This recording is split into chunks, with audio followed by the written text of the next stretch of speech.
Animisme yaitu merupakan awal manusia mengenal adanya Tuhan.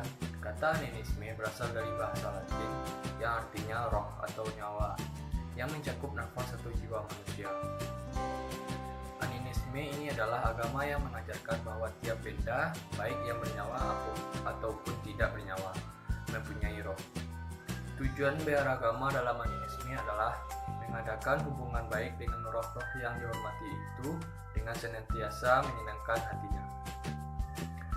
Animisme sudah ada sejak masa Paleolitik atas, yaitu sekitar 40.000 sampai 100.000 tahun sebelum manusia mengenal agama. Contoh animisme yang pertama, suku Ngaju di Kalimantan menganggap roh nenek moyang sebagai orang yang bisa menjaga kelestarian kampung, sungai, dan sawah. Kedua, suku Toraja mempercayai bahwa roh nenek moyang adalah penjaga serta pelindung, sehingga tanpa restunya hidup akan mengalami musibah dan bencana.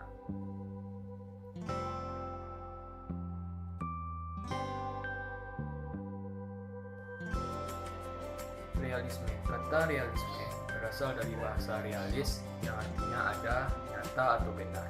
Realisme menggambarkan peristiwa atau kejadian yang dialami oleh manusia secara nyata dan tidak mengada-ngada.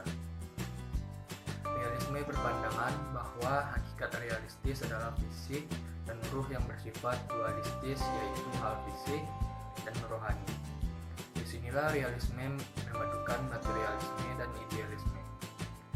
Realisme tidak hanya mementingkan ide atau pikiran manusia saja, tetapi pikiran di luar manusia itu sendiri. Karena itu pikiran manusia itu asalnya kosong, dan menurut aliran realisme itu disebut dengan tabula rasa, di mana kekosongan pikiran manusia itu dapat diisi dari luar pikiran manusia atau peristiwa yang dialami dalam lingkungan sekitar. Realisme menurut Aristoteles, seorang tokoh filosofi yang mengatakan bahwa pengalaman itu bukan pengetahuan yang bayangan belakang, dan segala sesuatu itu tidak terletak pada keberadaan bendanya saja, melainkan juga pada pengertian bendanya, yakni yang berupa ide. Namun ide-ide yang dimaksud di sini adalah ide yang tidak terlepas pada kenyataan yang ada.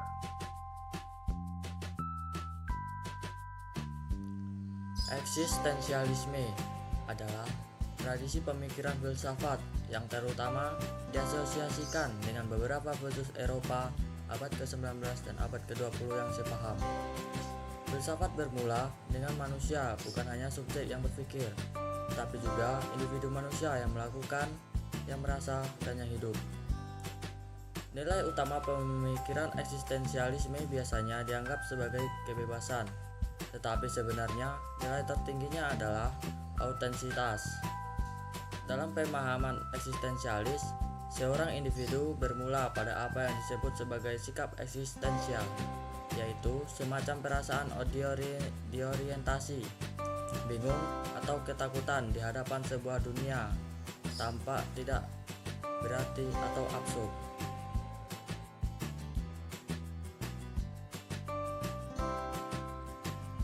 Naturalisme merupakan teori yang menerima natura atau alam sebagai keseluruhan realitas. Istilah natura telah dipakai dalam filsafat dengan bermacam-macam arti, mulai dari dunia fisik yang dapat dilihat oleh manusia sampai kepada sistem total dari fenomena ruang dan waktu. Natura adalah dunia yang diungkapkan kepada kita oleh sains alam. Istilah naturalisme adalah sebaliknya dari istilah supranaturalisme yang mengandung pandangan dualistik terhadap alam dengan adanya kekuatan yang ada atau wujud di atas atau di luar alam. Humanisme ini adalah paham yang mempunyai tujuan menumbuhkan rasa keprimanusiaan dan bercita-cita untuk menciptakan pergaulan hidup manusia yang lebih baik. Jadi humanisme ini bisa diartikan sebagai paham di dalam aliran filsafat yang hendak menjunjung tinggi nilai dan martabat manusia. Serta humanisme ini ingin menjadikan manusia sebagai ukuran dari segenap penilaian, kejadian, dan gejala di atas apa yang terjadi di muka bumi ini. Istilah humanisme ini juga memiliki keterkaitan dengan istilah yang berangkat dari kata yang sama, yaitu humaniora dan humanitis.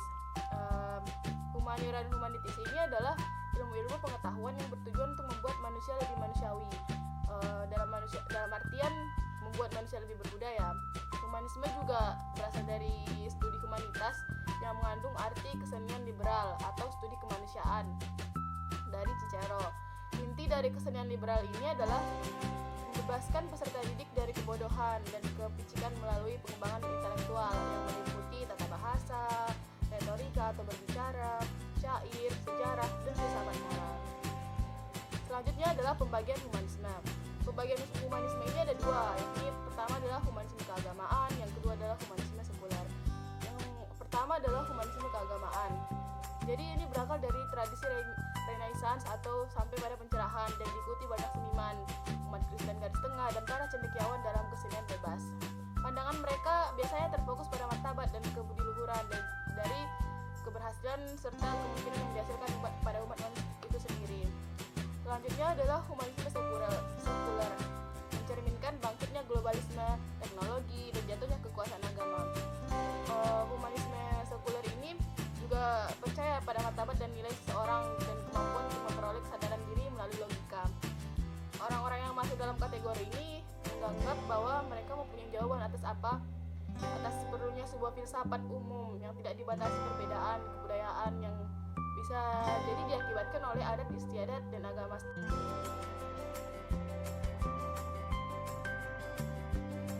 Kesimpulan, filsafat pendidikan adalah pelaksanaan pandangan falsafah dan kaidah falsafah dalam bidang pendidikan yang mencerminkan satu segi dari segi pelaksanaan falsafah umum dan menitik beratkan kepada pelaksanaan prinsip-prinsip dan kepercayaan yang menjadi dasar falsafah umum dalam menyelesaikan masalah-masalah pendidikan secara praktis. Filsafat pendidikan merupakan aplikasi filsafat spekulatif, perspektif, dan analitik. Pengetahuan dimulai dari rasa ingin tahu, kepastian dimulai dari rasa ragu-ragu, dan filsafat dimulai dari keduanya. Dalam berfilsafat kita didorong untuk mengetahui apa yang kita tahu dan apa yang belum kita tahu. Tujuan filsafat adalah mengumpulkan pengetahuan manusia sebanyak mungkin dan menerbitkan serta mengatur semua itu dalam bentuk sistematik. Dengan demikian, filsafat memerlukan analisa secara berhati-hati dan penalaran sudut pandang yang menjadi dasar suatu tindakan.